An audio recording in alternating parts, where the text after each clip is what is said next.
Friends, good morning. Praise the Lord. இன்றைக்கி திருமண நாள், பிறந்த நாள், அப்புறம் நல்ல விசேஷ நாள் கொண்டாடுற எல்லா நண்பர்களுக்கும் என்னுடைய வாழ்த்துக்கள். இன்றைக்கி நம்ம வீட்டில் என்ன சமையல்னா ஃப்ரெண்ட், நான் செல்லமாக பண்டன் செய்ய போகிறேன். இவங்க நம்ம நாட்டு தேசிய உணவு, அதனால் இவங்களை என்னோடய ஸ்டைலில் நான் செய்ய போகிறேன். வாங்க பார்க்கலாம் எப்படி செய்கிறேன்னு. இப்போ பாருங்கள், டவுன் பண்டாங்க எடுத்து வச்சுருக்கேன், ரம்பை இலை எடுத்து வச்சுருக்கேன், அப்புறம் கொஞ்சம் சிராய், கொஞ்சம் இஞ்சி எடுத்து வச்சுருக்கேன். இவங்க எல்லாத்தையும் ஒட்டுக்கா போட்டு நல்லா அரைச்சி அந்த தண்ணி எடுத்துக்கலாம் ஃப்ரெண்ட்.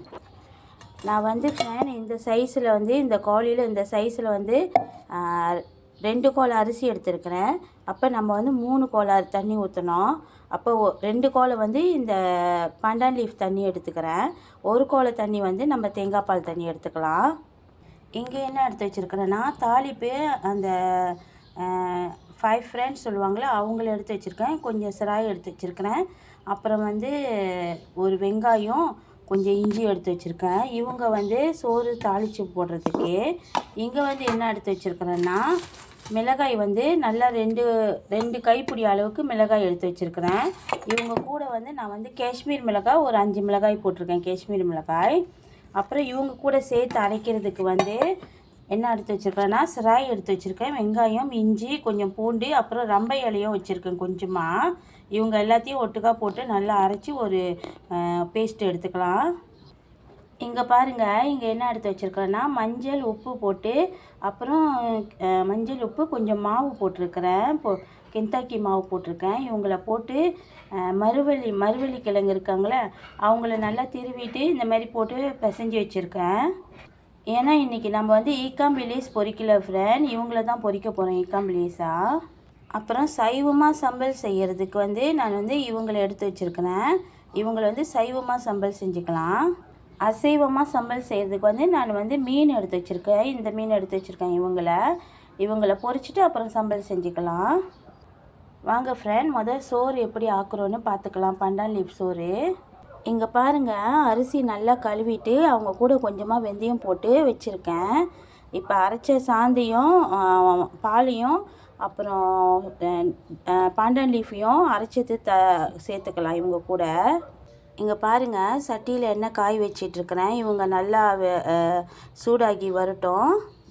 பாருங்கள் ஃப்ரெண்ட், இப்போ இவங்க எல்லாத்தையும் தாளித்து எடுத்துக்கலாம் சாதம் செய்கிறதுக்கு. இப்போ இவங்களையும் நான் பிளெண்டரில் போட்டிருக்கேன். இவங்களை அரைச்சி இவங்களோட சாறு எடுத்துக்கலாம். பாருங்கள் ஃப்ரெண்ட், இவங்க எல்லாத்தையும் ஒன்றா சேர்த்துட்டேன். உப்பு நான் தாளிக்கும் போதே போட்டுட்டேன் ஃப்ரெண்ட். எந்த கலரும் நான் பயன்படுத்தலை, ஏன்னா வீட்டில் பிள்ளைங்களும் சாப்பிட்றாங்க. இவங்க தாளித்து ஜாமானையும் போட்டுட்டேன். அப்புறம் டவுன் பண்டாங்க அரைச்சி வச்சுருந்தேன்ல பண்டான் லீஃப், அவங்களையும் நான் போட்டுட்டேன். தேங்காய் பால் 1 கப் ஊற்றிருக்கேன். 2 கப் டவுன் பண்டான், 1 கப் தேங்காய் பால் சேர்த்துருக்கேன். இவங்க எல்லாம் வெந்து வரட்டும், பார்க்கலாம் எப்படி இருக்காங்கன்னு. பாருங்கள் ஃப்ரெண்ட், இப்போ நம்ம சைவமாக சம்பல் செய்ய போகிறோம். இந்த பூ வச்சு இங்கே வெங்காயம், கடுகு தாளிப்பு, அப்புறம் கருப்பிலே கொஞ்சம் ரம்பை இலை போட்டிருக்கேன். இவங்கெல்லாம் ஒட்டுக்கா நல்லா தாளித்து வரட்டும். இப்போ பாருங்கள், இவங்க தாளிச்சிக்கிட்டு இருக்கிறப்ப இவங்க கூட நான் என்ன செஞ்சிட்டேன்னா, 1.5 கரண்டி சாந்து ஊற்றிருக்கேன். மிளகாய் சாந்து 1.5 கரண்டி ஊற்றிருக்கேன். இப்போ 4 பேர் சமைக்கிறதுக்காக 1.5 கரண்டி ஊற்றிருக்கேன். இவங்க 4 பேருக்கு செய்வோம். இந்த கரண்டியில் ஃப்ரெண்ட், இந்த கரண்டியில் 1.5 கரண்டி ஊற்றிருக்கேன். பாருங்கள், சாந்து நல்லா மிளகாய் சாந்து நல்லா வெந்து எண்ணெய்லாம் தனியாக பிரிஞ்சு வந்துட்டாங்க. இந்த டைமில் நம்ம இவங்களை எடுத்து வச்சுருக்கோம்னா இவங்கள போட்டுடலாம். பாருங்கங்க, இவங்க நல்லா கொதித்து இவங்க நல்லா சுண்டி வந்துட்டாங்க. இந்த பூ இருக்காங்கள இவங்களை நம்ம வேக வச்சு போட்ட வச்சு கொஞ்சம் வேலை சட்டுன்னு முடியுதுங்க. இந்தமாரி செஞ்சு எடுத்துக்கலாம். இவங்களை நான் பொரிக்கலைங்க, வேக வச்சு தான் போட்டிருக்கேன். இப்போ ஃப்ரெண்ட், நம்ம மீன் சம்பல் செய்ய ஆரம்பிச்சிடலாம். இங்கே கருப்பிலை போட்டிருக்கேன், கடுகு தாளிப்பு போட்டிருக்கேன், உப்பு போட்டிருக்கேன். இவங்க எல்லாம் தாளித்து வரட்டும். பாருங்கள், இவங்க கொஞ்சம் வதங்கினானே இப்போ என்ன செஞ்சுட்டேன்னா வெங்காயம் போட்டுக்கிட்டேன். இவங்க கொஞ்சம் வதங்கினா போதும் ஃப்ரெண்ட், லேசாக வதங்கினா போதும். நம்ம சாந்து போட்டுடலாம். பாருங்கள் ஃப்ரெண்ட், நான் காமிச்ச கரண்டியிலே இங்கே 5 கரண்டி ஊற்றிருக்கேன் சாந்து. இவங்களை நான் 8 பேருக்கு சமைக்கிறேன். 5 பேருக்கு ஊற்றிருக்கேன், 5 கரண்டி ஊற்றிருக்கேன். 8 பேருக்கு சமைக்க. இவங்க நல்லா வெந்து வரட்டும், எண்ணெய் தனியாக ஆகட்டும். பாருங்கள், இவங்க நல்லா வெந்து வந்துட்டாங்க, எண்ணெய் பிரிஞ்சு வந்துட்டாங்க. இந்த டைமில் எனக்கு வேண்டிய அளவுக்கு நான் என்ன செஞ்சுக்கிட்டேன்னா, தண்ணி ஊற்றிட்டு ஒரே ஒரு பழப்புளி போட்டிருக்கேன் ஃப்ரெண்ட். பழப்புளி எனக்கு வேண்டிய அளவுக்கு தண்ணி ஊற்றிக்கிட்டேன். வாங்க இவங்க கொதித்து வரட்டும், கடைசியாக மீன் போட்டுடலாம். பாருங்கள் ஃப்ரெண்ட், நான் மீன் வந்து லேசாக தான் பொரிச்சிருக்கேன், ரொம்ப பொரிக்கலை, லேசாக பொரிச்சிருக்கேன். இங்கே வந்து சம்பளும் நல்லா கொதித்து வந்துட்டாங்க, புளி போட்டாலும் நல்லா கொதித்து வந்துட்டாங்க. இந்த டைமில் நம்ம மீன் ஆட் பண்ணிடலாம். பாருங்கள் ஃப்ரெண்ட், இப்போ நம்ம வந்து மீன் சம்பல் செஞ்சுருக்குறோம், சைவமாக சம்பல் செஞ்சுருக்குறோம். நாசிலிமாக்குன்னு ஒரு சம்பல் செய்யணும்ல, இப்போ அவங்கள நான் செய்ய போகிறேன். கொஞ்சமாக இக்காம்பிலேஸ், கொஞ்சம் பிளாச்சான், கொஞ்சம் வந்து வெங்காயம் வச்சுருக்கேன். இவங்கள நல்லா போட்டு அரைச்சி எடுத்துக்கலாம். பாருங்கள், இப்போ நம்மளோட மீன் சம்பல் ரெடி ஆகிட்டாங்க. இவங்களை எடுத்துடுவோம், அடுத்த ரெசிபிக்கு போகலாம். இங்கே பாருங்கள் ஃப்ரெண்ட், என்னோடய ஸ்டைலில் நான் வந்து நாசிலமா சாம்பார் செய்ய போகிறேன். இங்கே ரம்பை இலை எடுத்து வச்சுருக்கேன், கருப்பில் கடுகு தாளிப்பு, உப்பு கொஞ்சம், சீசனிங் கொஞ்சம் வச்சுருக்கிறேன். இவங்க எல்லாத்தையும் ஒட்டுக்காக போட்டு நல்லா வதக்கி எடுத்துடலாம். நான் ஏன் கடுகு தாளிப்புலாம் போட்டிருக்கிறேன்னா, இவங்க வந்து என்னோடய பாட்டியோட ஸ்டைலில் நான் செய்கிறேன். என் பாட்டி சொல்லி கொடுத்தது. என் பாட்டி வந்து அலுஸ்தாவில் இருக்காங்க, அவங்க சொல்லி கொடுத்த மாதிரி நான் செய்கிறேன் சம்பல். பார்க்கலாம் வாங்க. பாருங்கள் ஃப்ரெண்ட், இவங்க நல்லா தாளித்து வந்துட்டாங்களா? இந்த டைமில் வந்து நம்ம அரைச்சி வச்சுருக்கோம்ல வெங்காயம், பிளாச்சா, நான் கொஞ்சம் காஞ்ச கொஞ்சம் நெத்திலி போட்டு இவங்களை ஆட் பண்ணிடலாம். இவங்களை ஆட் பண்ணிவிட்டு கொஞ்சம் நேரம் வதக்கி விடலாம். பாருங்கள் ஃப்ரெண்ட், இவங்க நல்லா வெந்து வந்துட்டாங்க, எண்ணெய் பிரிஞ்சு வந்துட்டாங்க. இந்த டைமில் நான் வந்து என்ன செய்கிறேன்னா, ஒரு 3 கரண்டி நம்ம சாந்து போட்டுக்கலாம். இந்த கரண்டியில், பெரிய கரண்டியில் 3 கரண்டி போட்டுக்கிறேன்.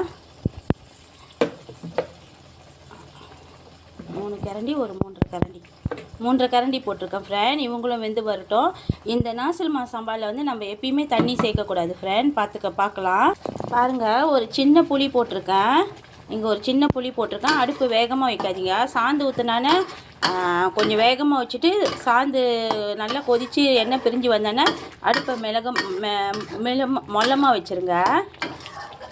இந்தமாரி மொல்லமாக வச்சுட்டு அவங்க சுண்டி வரட்டும். இன்னும் எண்ணெய் தனியாக சுண்டி வரட்டும் ஃப்ரெண்ட், பார்க்கலாம். பாருங்கள், இந்தமாரி எண்ணெய் நல்லா பிரிஞ்சு வந்தானே நான் ஒரு கரண்டி சீனி போட்டிருக்கேன், சாப்பிட்ற கரண்டியில். நீங்களும் ஒரு கரண்டி சீனி போட்டுருங்க ஃப்ரெண்ட். சீனி போட்டு ஒரு கரண்டிக்குங்க, அடுப்பை அடைச்சிருங்க. நீங்கள் கடைசியாக சீனி போடும்போது அடுப்பை அடைச்சிட்டு சீனி போடுங்க ஃப்ரெண்ட். போட்டுட்டு கொஞ்ச நேரம் அந்த சூட்டிலே விட்டுருங்க, அவங்க வெந்து வந்துடுவாங்க. இது வந்து என்னோடய ஸ்டைல் சாம்பார் ஃப்ரெண்ட், நாசிலமா சாம்பார். உங்களுக்கு பிடிச்சிருந்தால் நீங்கள் ட்ரை பண்ணி செஞ்சு பாருங்கள். பாருங்கள் ஃப்ரெண்ட், நம்மளோட நாசிலமா சாம்பார் வந்து கொஞ்ச நேரம் நம்ம சீனி போட்டு கொஞ்ச நேரம் விட்டானே எப்படி இருக்காங்கன்னு பாருங்கள். நான் அறவே தண்ணி பாய்க்கல ஃப்ரெண்ட். மிளகா சாந்தில் வந்து இஞ்சி, பூண்டு, சிராய் எல்லாம் போட்டு அரைச்ச வச்சு நான் வந்து வெங்காயமும், ஈக்காம்பிலேஸ், கொஞ்சம் பிளாச்சாம் போட்டு தனியாக அரைச்சி இவங்க கூட சேர்த்துருக்கேன். இவங்க ரெடி ஆகிட்டாங்க. இங்கே பாருங்கள், சைவமாக காலிஃப்ளவரில் வந்து நான் சைவமாக சம்பல் செஞ்சுருக்கேன். இங்கே பாருங்கள் ஃப்ரெண்ட், நான் மறுவள்ளி கிழங்கு வந்து மாவு போட்டு கொஞ்சம் மஞ்சள், உப்பு போட்டு பொரித்து வச்சுருக்கேன். பாருங்கள் ஃப்ரெண்ட், நம்மளோட நாசிலமா மீன் சம்பல் டவுன் பண்டாங்கில் வந்து நான் வந்து ரைஸ் செஞ்சுருக்கேன், பண்டான் ரைஸ் செஞ்சுருக்கிறேன், நாசிலமா ரைஸ்.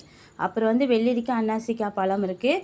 இங்கே வந்து சொத்தம் கொஞ்சமாக செஞ்சு வச்சுருக்கேன் ஃப்ரெண்ட், ஒரு ஆள் சாப்பிட்றதுக்கு மட்டும். வாங்க ஃப்ரெண்ட் சாப்பிடலாம். இன்றைக்கி பிறந்த நாள். இன்றைக்கி என்னோட சமையலை இது வரைக்கும் பொறுமையாக கேட்டதுக்கு பார்த்து ரெசிபியெல்லாம் எடுத்துக்கொண்டு நீங்கள் சொந்தமாக செஞ்சு சாப்பிடுங்க. எல்லாத்துக்கும் நான் நன்றி சொல்லிக்கிறேன் ஃப்ரெண்ட். நான் கொஞ்சம் தடுமாறமாக பேசுகிறேன் எல்லா சேனல்லையும், ஏன்னா நான் சமைச்சிக்கிட்டு செய்கிற வசி. அப்புறம் நான் வந்து பேக்கிங் பண்ணி இப்போ எல்லாேருக்கும் சாப்பாடு நான் எடுத்துகிட்டு போகணும், அதனால் கொஞ்சம் தடுமாற்றமாக இருக்குது என் வார்த்தைகள்லாம், மன்னிச்சிடுங்க ஃப்ரெண்ட். மறக்காமல் பெல் பட்டன், சப்ஸ்கிரைப் பட்டன் அமுத்திடுங்க ஃப்ரெண்ட். உங்கள் ஃப்ரெண்ட்ஸுக்கெல்லாம் ஷேர் பண்ணுங்கள். Thank you friend.